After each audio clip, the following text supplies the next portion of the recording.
Some movies don't just scare, they Now terrify. she'll be from evil, I will turn to This movie is coming even in death. Adrian's true genius was how he got There's something up there in people's those woods. Something fucking big.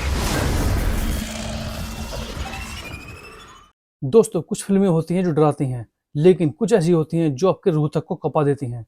आज की इस video में हम बात करेंगे top 10 horror movies you should never watch alone, यानी 10 ऐसी डरावनी फिल्मों की जो अकेले देखने की गलती बिल्कुल मत करना। द रेस्ट कहानी है एक किशोर लड़के की जो अपने माता पिता की तलाक से जूझ रहा होता है और गर्मियों की छुट्टियां अपने पिता के साथ बिताने आता है। उसे धीरे धीरे अपने पड़ोसी परिवार में कुछ अजीब लगता है, खासकर माँ में। वो देखता है कि एक विचित्र महिला बच्चों को गायब कर रही है और उन्हें याद तक नहीं रहता वो कभी थे भी।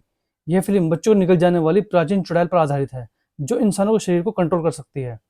डर, सस्पेंस और दिमागी खेल का एक कॉम्बिनेशन इस फिल्म को रोंगटे खड़े कर देने वाला अनुभव बना देता है। द रिचुअल चार पुराने दोस्त अपने एक मरे हुए दोस्त को श्रद्धांजलि देने के लिए स्कैंडिनेवियन जंगलों में ट्रैकिंग पर निकलते हैं। रास्ता भटकने के बाद उन्हें एक रहस्यमय झोपड़ी मिलती है जिसमें विचित्र चिन्ह और अजीब मूर्ति होती है। रात होते ही अजीब घटनाएं होने लगती हैं, सपने, आवाज और डरावनी परछाइयां। जैसे जैसे कहानी आगे बढ़ती है, दर्शक नॉर्डिक पौराणिक राक्षस मॉडल से परिचित होते हैं जो इंसानों को डर से अपनी ताकत बढ़ाता है। फिल्म का माहौल, बैकग्राउंड स्कोर और जंगल की खामोशी इसे एक अविस्मरणीय हॉरर यात्रा बनाते हैं।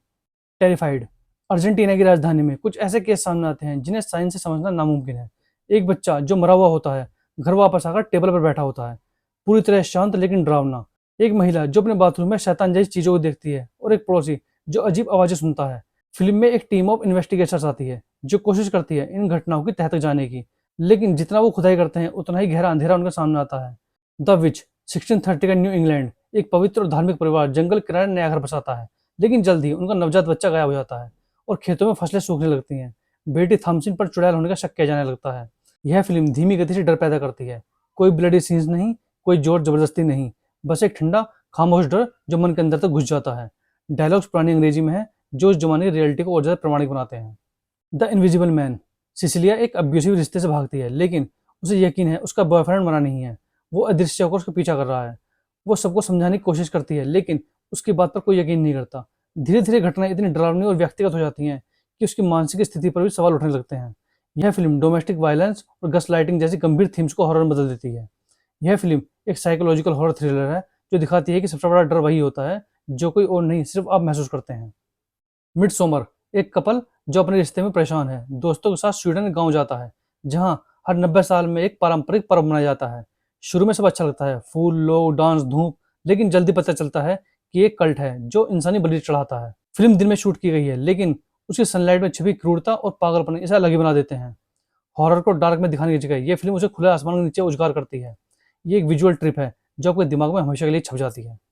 एक क्वाइट प्लेस एक ऐसे भविष्य की कल्पना कीजिए जहां आवाज करना मना है। धरती पर ऐसे जीव हैं जो सिर्फ आवाज पर हमला करते हैं। एक परिवार अपने बच्चों के साथ खामोशी में जीने की कोशिश करता है, बोलने के बजाय इशारों से बात करना, चलने के लिए रेत बिछाना। फिल्म में डायलॉग से ज्यादा सन्नाटा बोलता है। हर हल्की सी आवाज जैसे खिलौने से गिरा कण, दरवाजे की चरमराहट, मौत की घंटी बन सकता है। यह फिल्म आपको अपनी सांसों तक को थामे रखने पर मजबूर कर देगी। डॉक्टर स्लीप द शाइनिंग के दशकों के बाद डैनी टॉरेंस अब भी अपने बचपन के डर और शक्ति शाइन से जूझ रहा है। वो एक बच्ची अब्रा से मिलता है जिसमें शाइन और भी ज्यादा शक्तिशाली है। अब दोनों को द ट्रू नॉट नाम के खतरनाक कल्ट से लड़ना है जो बच्चों की शक्ति को चूस कर अमर बनता है।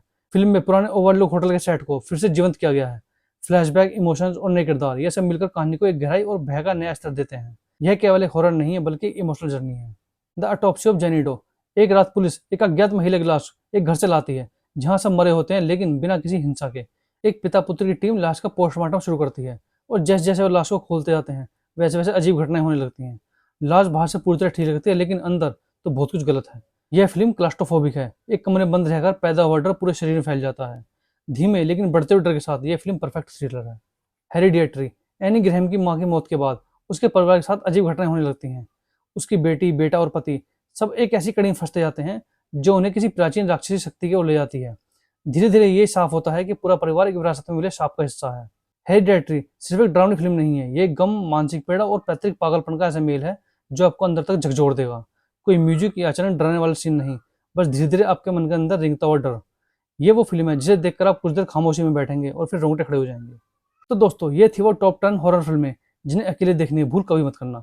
इनमें से कौन सी फिल्म ने आपको सबसे ज्यादा डरा दिया या आपके हिसाब से कौन सी फिल्म मिस हो गई, नीचे कमेंट में जरूर बताइए। और अगर आपको डर में मजा आता है तो वीडियो को लाइक कीजिए, चैनल को सब्सक्राइब कीजिए और बेल आइकन दबाना ना भूलें। तो दोस्तों मिलते हैं अगले सफ़र में, तब तक के लिए बाय बाय।